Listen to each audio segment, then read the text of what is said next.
Have you ever met someone so smart that they always find a way to do the least amount of work, yet still get everything done? Some call that laziness, but others say that is just another kind of genius. The world always praises hard workers, but sometimes it is the lazy ones who see the shorter, smarter path to the goal. The problem is, they rarely have a reason strong enough to actually start. Today's story is about Ethan, a young man living in a peaceful countryside village who always chooses the easiest way to do everything. He is not bad and he is not stupid. He simply refuses to try unless he absolutely has to. Ethan could spend hours lying in the meadow, watching the clouds drift by, completely unbothered by the world that keeps on changing. He believed there is no need to rush, life is still long. But then, one day, life began to knock on his door, and the first challenge came sooner than he expected. That was the day Ethan faced the biggest question of his life. Does intelligence still matter? If he does not have the courage to stand up and take action? Ethan lived with his parents in a small house on the edge of a green rice field. Their job was simple: plant rice, harvest rice, and sell rice. As for Ethan, he had only one task: to scare away the birds. It sounded easy, but for Ethan, it was still too much work. He hated running back and forth under the hot sun all day. So one lazy afternoon, he came up with a brilliant idea. Ethan placed wooden stakes around the field, tied ropes between them, and hung a few tin cans that clinked together whenever the wind blew. "There, all done," he said to himself. "Now I can lie down, and the birds will still be scared away." And surprisingly, it worked. The rice field stayed lush and green, and no birds dared to come close. Ethan lay in the shade, eyes half closed, smiling softly, believing he had just outsmarted the whole world with his cleverness. His father, Thomas, could only shake his head. He could not bring himself to scold his son, yet he did not know whether to be proud or worried. In his heart, he often thought, if one day I am no longer here, will he be able to take care of himself? But Ethan never noticed. He believed being smart was enough. To him, life did not require sweat to achieve happiness. What he did not know was that the peaceful breeze over the fields was about to change direction, and the laziness he took pride in would soon become the greatest lesson of his life. That summer, the sun was so harsh that the ground began to crack. The rain that usually came every afternoon stopped visiting. The plants wilted, and the once lively rice fields turned dry and lifeless. One morning, when Ethan woke up, he saw his father sitting by the porch, pale-faced and breathing heavily. Thomas's cough had lasted for days, leaving him too weak to work. For the first time, Ethan had to take on everything by himself. He tried, at least. That was what he told himself. But reality was far different. The water in the well dropped lower each day. His arms grew sore after just a few buckets, and every time the sun beat down, he ran for the shade to rest. The field cried out for water, each rice plant bending over as if begging for mercy. One afternoon, when he looked out over the fields, Ethan realized it was already too late. The entire crop his parents had poured their hearts into was now nothing but dry, broken stalks. That night, Ethan sat alone in the yard under a sky full of stars. He said nothing. He did not cry. He just sat there silently. The sound of crickets filled the night, like gentle whispers of reproach. In his mind, he heard his father's voice from days past. "If one day I am no longer here, will you be able to take care of yourself?" Ethan slowly closed his eyes. For the first time in his life, he truly felt useless. Not because he was not smart, but because he had never chosen to change. In that quiet night, Ethan asked himself, "Why have I never tried?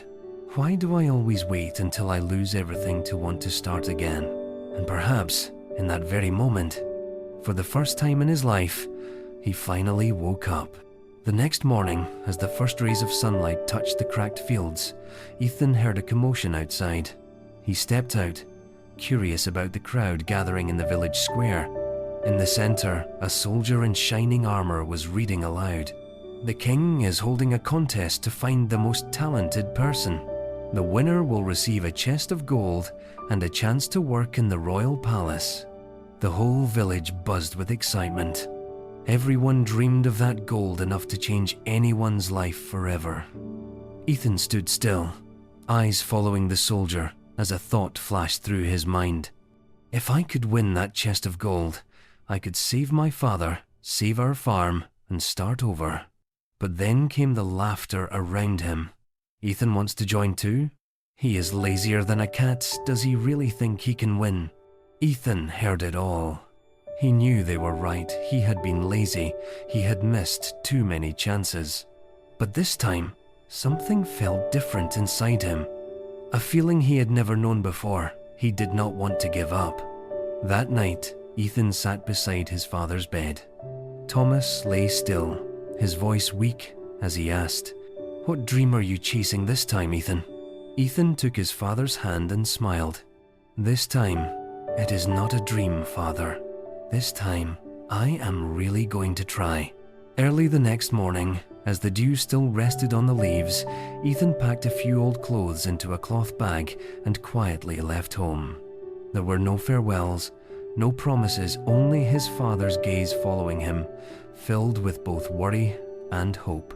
He knew he was not strong, not fast, and not particularly gifted. But perhaps, for the first time in his life, Ethan truly wanted to prove something. Not to others, but to himself. 3 days later, Ethan arrived at the king's palace. In front of him stretched a vast courtyard where hundreds of people had gathered, strong men with broad shoulders, proud eyes, and confident stances. Among them, Ethan, thin and plain, looked completely out of place. When the trumpets blared, a soldier announced loudly, "The first challenge crossed the large lake ahead. The first 3 to reach the other side will advance to the next round." Cheers erupted everywhere. As soon as the command "begin" rang out, everyone dove into the water, swimming as fast as a school of fish. Ethan, however, stayed still. He looked at the wide expanse of water, then at his own frail body. If he jumped in now, he would surely sink before even reaching the middle. But instead of panicking, Ethan lifted his head and looked around.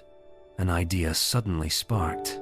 He ran into the nearby forest, gathering broken branches and pieces of wood. His hands more familiar with holding a light hoe than crafting anything, clumsily tied ropes and fastened the wood together into a small raft. He found a long plank to use as a paddle, then pushed his raft into the water. By then, everyone else was already halfway across the lake, while Ethan had just started. A few people standing on the shore laughed mockingly. "You are too late, lazy boy." But Ethan paid no attention. He began to row slowly, steadily, patiently. Each stroke of his paddle echoed across the calm water, blending with the whisper of the wind. Some of the faster swimmers began to tire and stop midway. Ethan kept going, his hands trembling, but his eyes burned with determination he had never felt before. By the time the sun leaned toward the west, his raft touched the far bank. The judge looked at the list in his hand, then raised his head in surprise. "The third person to arrive is Ethan." The crowd fell silent. No one could believe it. The thin young man, once known as the laziest person in the village, had outlasted dozens of stronger men to advance to the next round. Ethan sat down, gasping for breath, his hands blistered. But on his face, dripping with water, was a bright smile. Not the smile of luck, but the smile of someone who, for the first time, believed in himself. The next morning, the sky was grey and heavy, as if the whole world was waiting for something important to happen. In the vast courtyard, only 3 contestants remained the strongest of them all, and among them stood Ethan. A royal official stepped forward, his voice echoing. The final challenge: each of you will be given a large block of wood. Your task is to push that block for 1 kilometer, or about 0.6 miles, to the finish line. Behind you are several tools, but you may choose only one. As soon as the signal was given, the other 2 men rushed forward to grab their tools. One took a thick rope, tied it around the block, and began pulling with all his strength. The other grabbed a long pole and used it as a lever to roll his block forward, inch by inch. Ethan did not rush. He walked calmly to the line of tools, his eyes scanning through them: an axe, a hammer, a shovel, a rope, a saw. Then he stopped in front of a small knife. The crowd murmured in confusion. What is he going to do with that? He must be planning something crazy again. Ethan said nothing. He sat down beside the giant wooden block, wiped the sweat from his forehead, and began carving little by little. The first cut produced rough shavings, then another and another. Soon the courtyard filled with the rhythmic sound of scraping wood. Time passed, and the sun climbed higher. The other 2 contestants were drenched in sweat, their strength fading. Ethan kept working, focused as if the entire world had narrowed to the block of wood in front of him. A shout rose from the crowd. Look, he is making it round. Indeed, Ethan was shaping the block into a massive, smooth sphere. After nearly an hour, he stood up, wiped his hands, and looked at his creation with a quiet smile. Then he placed both hands on the giant sphere and gave it a strong push, and the wooden ball rolled forward easily, as if it, too, wanted to reach the finish line. The crowd was stunned. The other 2 men still struggled with their heavy, stubborn blocks. Meanwhile, Ethan, with scraped hands and a face covered in sawdust, was calmly rolling his creation toward victory. When he crossed the finish line, the entire square erupted in cheers. The king stood up, smiling, and said softly, "A clever person can win with his mind, but a clever person who also works hard is the one truly worthy of greatness." Ethan bowed deeply, his hands clenched as tears mixed with sawdust on his cheeks. Not because of victory, but because for the first time in his life, he felt truly deserving of it. That evening, as the golden sunlight spread across the palace steps, Ethan stood alone beside the chest of gold he had just been given. He did not open it. Instead, he looked into the distance toward the narrow road leading back to his old village, where his father was waiting. This journey had changed him more than he could ever have imagined. Not because of the reward, not because of fame, but because, for the first time, Ethan understood the true value of sweat and effort. On his way home, he stopped by the river and looked at his reflection in the water. The young man staring back at him was no longer the lazy boy he once was. His hands were calloused, his skin tanned from the sun, but in his eyes there burned a strange bright fire. When Ethan finally walked into the house, Thomas was sitting on the porch, his eyes weak but warm. Ethan knelt down, placed the chest before his father, and said, "I did not bring this gold home to show off, Father. I brought it home to start over for you, for Mother, and for myself." Thomas looked at his son, a faint smile forming at the corners of his lips. "I do not need gold, Ethan. All I need is to see that you have learned how to stand up. That is enough." Ethan bowed his head, tears rolling down his cheeks. Outside, the rice fields were coming back to life, and through the sound of the wind, he could almost hear something familiar. The sound of himself, changing day by day. And that is what this story wants to tell us. No one is born hardworking. No one becomes great just by being smart. The difference lies in the reason we choose to begin. If you find yourself hesitating, being lazy, or afraid, find a reason strong enough to make you rise. It could be your family, your dreams, or simply the desire to become a better version of yourself. Because sometimes, all it takes is one right reason to turn a lazy soul into someone who changes their whole life.